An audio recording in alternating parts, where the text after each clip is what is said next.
Hello, salut chers tous. Je me suis posé mille et une questions pour savoir comment vous présenter cette nouvelle chaîne YouTube. La réponse, je ne l'ai toujours pas trouvée. Mais comme il faut bien commencer quelque part, je me lance tout simplement dans l'aventure en espérant que ce contenu vous plaira. Alors moi c'est Mr. Kig et sur cette chaîne YouTube, nous partirons tous à l'aventure dans l'univers fascinant de la culture générale. Notre monde est tellement gigantesque et magnifique qu'une éternité ne suffirait pas pour parcourir tous ces mystères. Préparez-vous à me suivre dans ce voyage palpitant où nous explorerons toutes les thématiques possibles et imaginables. Nous parlerons d'histoire, de sciences et techniques, de sciences sociales, d'actualité, d'art et de culture, le tout avec une curiosité insatiable. Pour cette première vidéo, quoi de mieux que de parler du meilleur cadeau que nous ait offert la nature? Vous l'aurez deviné, c'est le cerveau. La question que l'on se pose, c'est quelle est la capacité de stockage d'un cerveau humain?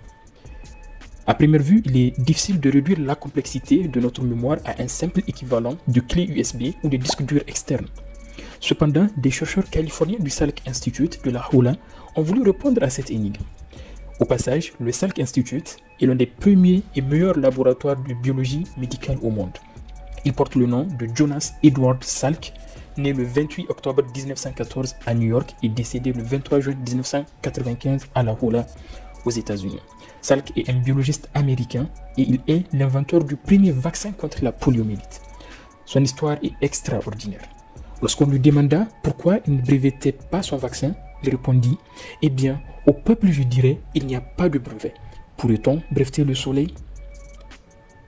Quelle classe, Mr. Salk. Chapeau. Pour la petite histoire, s'il avait breveté son vaccin, cela lui aurait rapporté environ 7 milliards de dollars. Et oui, 7 milliards de dollars, sacrifiés pour le bien de l'humanité.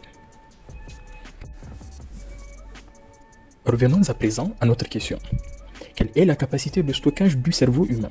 Pour répondre à cette question fascinante, des chercheurs ont étudié une partie spécifique du cerveau du rat, appelée hippocampe, puis ont extrapolé leurs résultats à l'ensemble de la surface cérébrale impliquée dans les différents mécanismes de mémoire, pour enfin les appliquer au cerveau humain. Au passage, l'hippocampe, c'est une structure paire située dans le cerveau des mammifères. Elle joue un rôle clé dans la mémoire et la navigation spatiale. C'est aussi l'une des premières zones touchées par la maladie d'Alzheimer, ce qui entraîne des problèmes de mémoire et d'orientation. Cette région est essentielle pour la mémoire des événements, qui est la mémoire explicite, tandis que la mémoire des savoir-faire, à savoir la mémoire implicite, dépend d'autres structures cérébrales. Le résultat à cette question, à savoir quelle est la capacité de stockage du cerveau humain, eh bien, les chercheurs ont trouvé que nous aurions une capacité de stockage incroyable de 1 million de milliards d'octets dans notre boîte crânienne. Pour vous donner une idée, cela correspond à un pétaoctet, soit l'équivalent de 1000 disques durs externes de 1000 gigaoctets chacun. Petit bonus, en allant plus loin dans leurs recherches, les neuroscientifiques du Salk Institute, en collaboration avec des chercheurs de l'Université du Texas et de l'Université d'Otago en Nouvelle-Zélande, ont découvert en février 2018 que les connexions dans le cerveau se développent en fonction des besoins d'apprentissage. Leur travail a également montré qu'en apprenant de nouvelles choses, la capacité de stockage global du cerveau augmentait. En conclusion, vous l'aurez compris, le meilleur exercice pour votre cerveau est l'apprentissage constant de nouvelles choses. Alors, restez curieux et continuez d'explorer. Savez-vous d'où vient le terme bug? Eh bien, le terme bug signifie en anglais insecte. Son utilisation en informatique trouve son origine dans une anecdote célèbre. Des cafards se faufilaient dans le tout premier ordinateur, à savoir l'ENIAC, qui veut dire Electronic Numerical Integrator and Computer.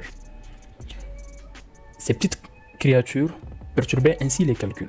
Imaginez un mastodonte de 30 tonnes, occupant une surface de 100 mètres carrés, nécessitant plus de 17 000 tubes à vide pour fonctionner. Ces petites créatures provoquaient de grands soucis et ainsi est né le terme bug. Le premier bug officiel de l'histoire a été constaté en 1947 sur un ordinateur de l'université de Harvard aux États-Unis. Le problème venait alors d'une mythe coincée. L'expression s'est ensuite vite popularisée. Incroyable, mais vrai. Savez-vous que 6,5% du rendement céréalier mondial est dû au ver de terre? Cela représente environ 140 millions de tonnes de céréales par an, soit à peu près la quantité produite chaque année par la Russie, le quatrième plus grand producteur mondial. Cette estimation provient d'une étude réalisée par un groupe de chercheurs américains publiée le 26 septembre 2023 dans la revue Nature Communications. Les vers de terre jouent un rôle essentiel dans l'agriculture en aérant le sol et en favorisant la décomposition de la matière organique, ce qui améliore la fertilité du sol et augmente les rendements agricoles. Donc, la prochaine fois que vous pensez aux petites créatures du sol, souvenez-vous qu'elles contribuent de manière significative à nourrir le monde.